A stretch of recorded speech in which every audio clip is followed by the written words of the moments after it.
Welcome to your presentation today, Unlock Your Power. Today, you'll learn 7 ways traditional meditation practices may be holding you back. We all have this idea of meditation in our mind, and this is one of the most common visions that people have when they think about meditation, that you have to sit in a perfect lotus pose on the top of a mountain, being very peaceful and concentrating.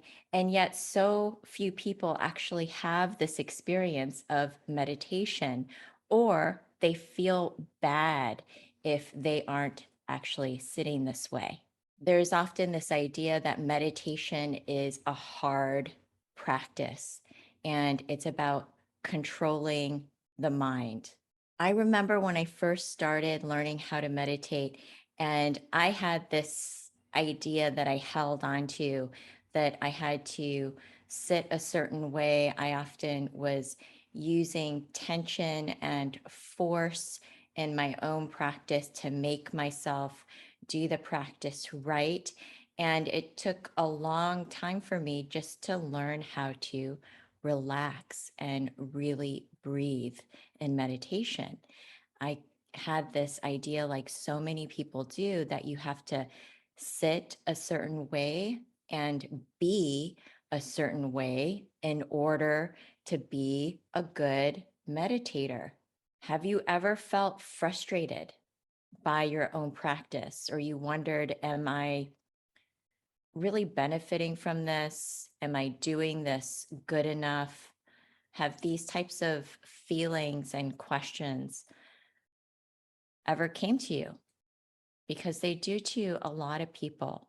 And have you ever thought about your own ideas of meditation, the ideas that you have, the beliefs that you have? Are there any ideas and beliefs about meditation that could be limiting you? We're going to explore this now together and ask these 7 questions to see if traditional meditation might be holding you back. The first question is, do you feel held back in any way by your practice? Do you have feelings of control, restraint? Do you feel like you have to fit yourself into a box, do it a certain way in order for it to be right?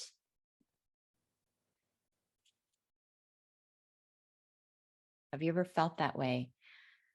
2, do you feel like you're free to fully express yourself, to be open? Are you comfortable using your voice, speaking out? Or do you feel like you have to be quiet, be silent, censor yourself even?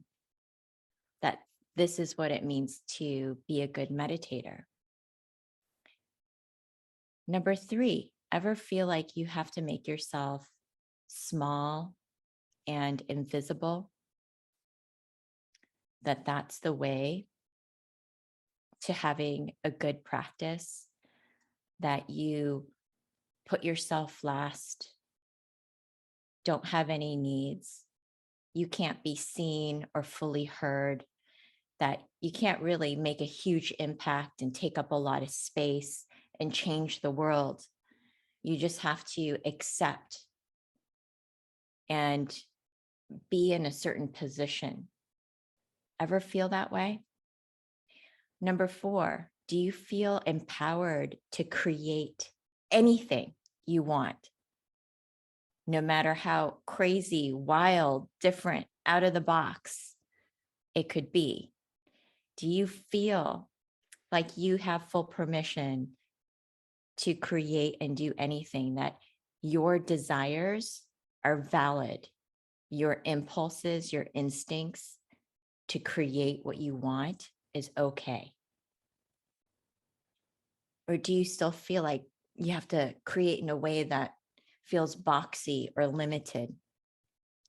Do you feel sexually liberated, sexually free, and open? Or do you still feel some shame, guilt around sexual desire, sexual experimentation, that somehow sex and spirituality, sex and meditation don't really go together, that you still feel limited in your power when it comes to the bedroom space?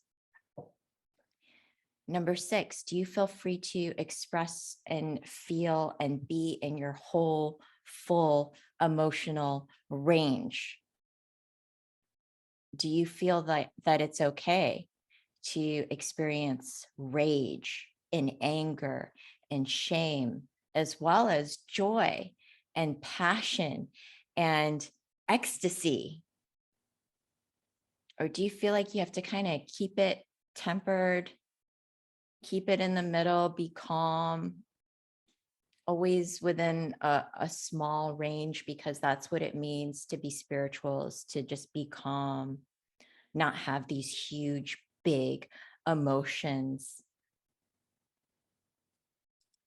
Number seven, do you feel powerful? Do you feel powerful? Do you feel that it's okay to be a powerful person in the world, to experience true power, to make that impact, make that dent in the world, like Steve Jobs said? Or do you feel that that somehow goes against being a good meditator? Meditation was created many centuries ago. It was a practice when we lived in a very different way, where nearly all of our traditions were created and authored by men from a male perspective. So think about the impact of having one gender representation in creating a whole spiritual practice, having just one voice represented. Traditional masculine meditation practices tend to emphasize control, restriction, and transcendence. It's about controlling your mind, your desires, your emotions, restricting your sexual energy, your desires, or transcending them, going beyond. Oftentimes, with that idea of transcendence, there can be bypassing, right? Where there isn't a strong investigation of the emotional depth, the emotional resources that we really don't find in our wisdom traditions oftentimes. It's about structure, discipline, routine, focus. These are really important qualities. Mental focus, they tend to be mentally oriented. Meditation today, even as it's taught from the place of the mind. And people are often in their head when they are meditating, even. In feminine power practices, we have other resources that we can explore, like energy healing, intuition, creativity.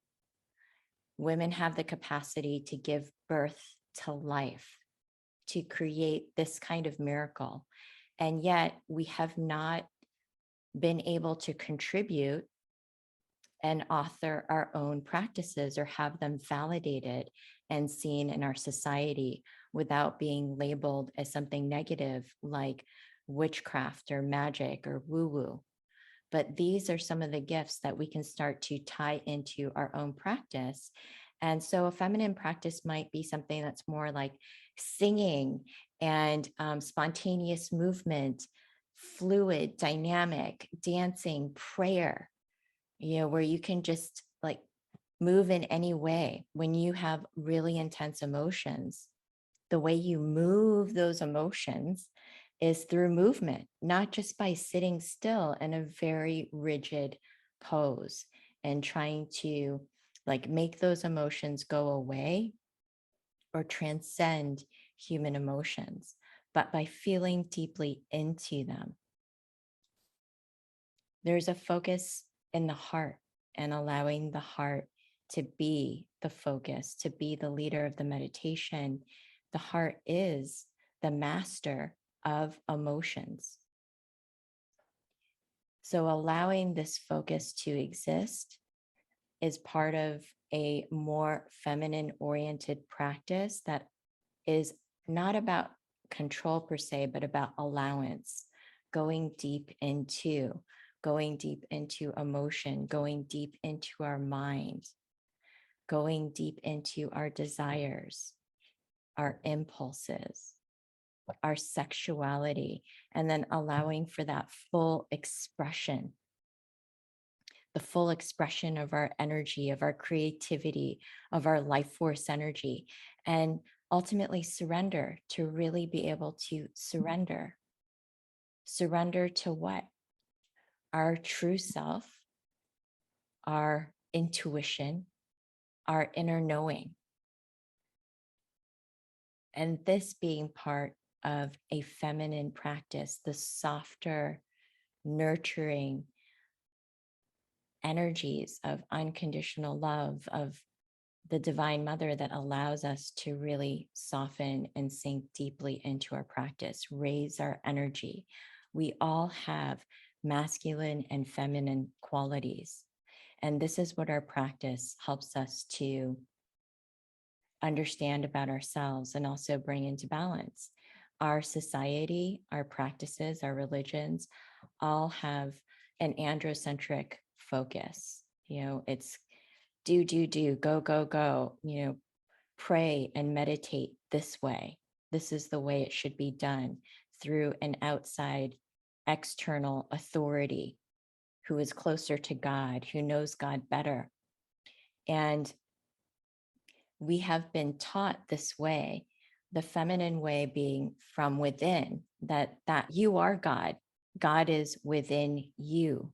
You are a God creator, and understanding that deeply, and that you don't have to reach outside of yourself or search outside of yourself for God, because God also resides within you. This wisdom is also within you.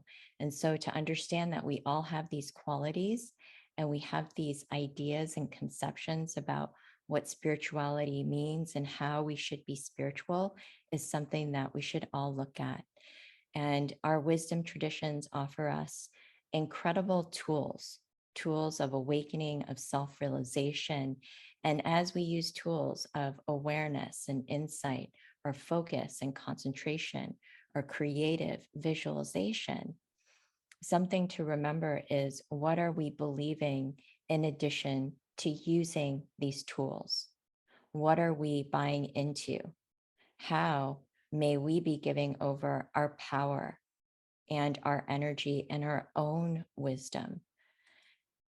Are you suppressing in any way your own voice, your own inner knowing, your own power, your own desire, your own sexuality for the sake of meditation or being a good meditator?